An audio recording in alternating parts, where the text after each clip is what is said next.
Have you ever been this close to finishing your track, and then that voice creeps in saying, maybe this sucks, maybe it's just not good enough? This happens to me all the time. So today I'm going to show you my simple 3-step method to help beat that self-doubt. And honestly, when I started using this, I started to see real results, and that's what I'm going to show you today. I remember making a track, feeling excited, the possibilities felt endless, and it just felt great. There's that momentum where everything clicks and you just think, you know what, this track could be the one. So I wanted to make it good, I wanted to make it hit. You know, that kind of track that you can send to labels, get signed and share with the world. But as I got closer to finishing, the possibilities started to shrink. All my choices up to that point felt like they led to this moment, and then doubt kicked in.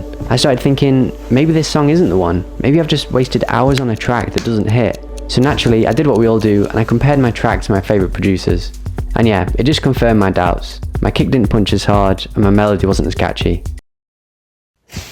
If you've ever experienced this before, then please let us know in the comments. I'm sure other producers would benefit from hearing this is a really normal and common feeling. But here's the truth that I had to learn the hard way. People don't care about your snare, your perfect kick, or analysing every frequency.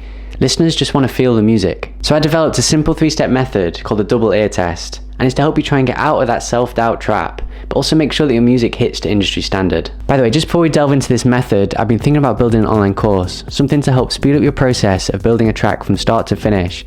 I was thinking of showing my own workflow, using things like the 3-loop rule, the double ear test that we're about to speak about, loads of ways basically to help you overcome some of those roadblocks that we all face when producing, to get your music release ready or demo ready. If this is something you're interested in, then I've linked to my mailing list in the description. If I get enough people signing up, then I'm definitely going to look at building this course. I think it could be really cool.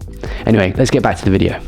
Okay, so let me break down the double ear test. And the third part of this method is probably the most tricky, but the first 2 things you do are really going to help you with that. So let me explain. The first thing I do is when my song's about 90% there and I've done a quick mix and master, then I'll send it off to a producer, someone I trust, to get some feedback. And this is technical feedback. So when I did this with my song Meant to Be, I sent it to Law and Madeira. They're quite big in the melodic house scene, and they gave some brutal feedback, good and bad, to my song on a YouTube live stream. And they even said, like, they were listening to the song, they liked the idea, but it sounded like they were listening to the track with headphones on the top of a beanie, and they basically said it needed a little bit more high end. That was really helpful to me, and I went away and did those tweaks. Then the second thing I do is once I've sorted the tech side, I then send it to a non-producer. For me, that's my wife. She loves this type of music, and actually she's the first one that signs off any of my tracks before any label or audience hears it. And you really want a non-producer's ears, because they're the ones that are going to give you some honest feedback just on the vibe. They're not thinking technical side. They're the ones that don't care about your snare or your kick drum. They're just going to listen to the song and tell you if it's good. Now here's the really tricky bit, because this comes down to your own personal decision of whether you think your song is good enough. But luckily I've come up with a formula that works really well, so check it out.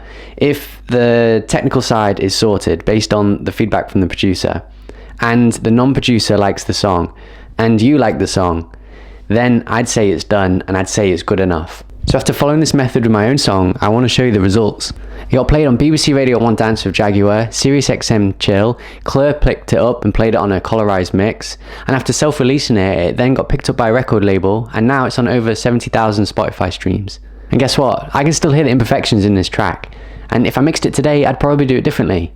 But that doesn't matter. The song connected, and that's what counts. The double ear test just makes sure that your track passes through enough checkpoints so that even if it has some imperfections, it's still good enough. And that's the level you need to get to if you want to self-release or send it to a record label. So this is great if you're at the end of the song and you're having those self-doubts. But what if you're struggling at the start, trying to get a solid idea? Check out this next video, it can really help with that, and I'll see you on the next one.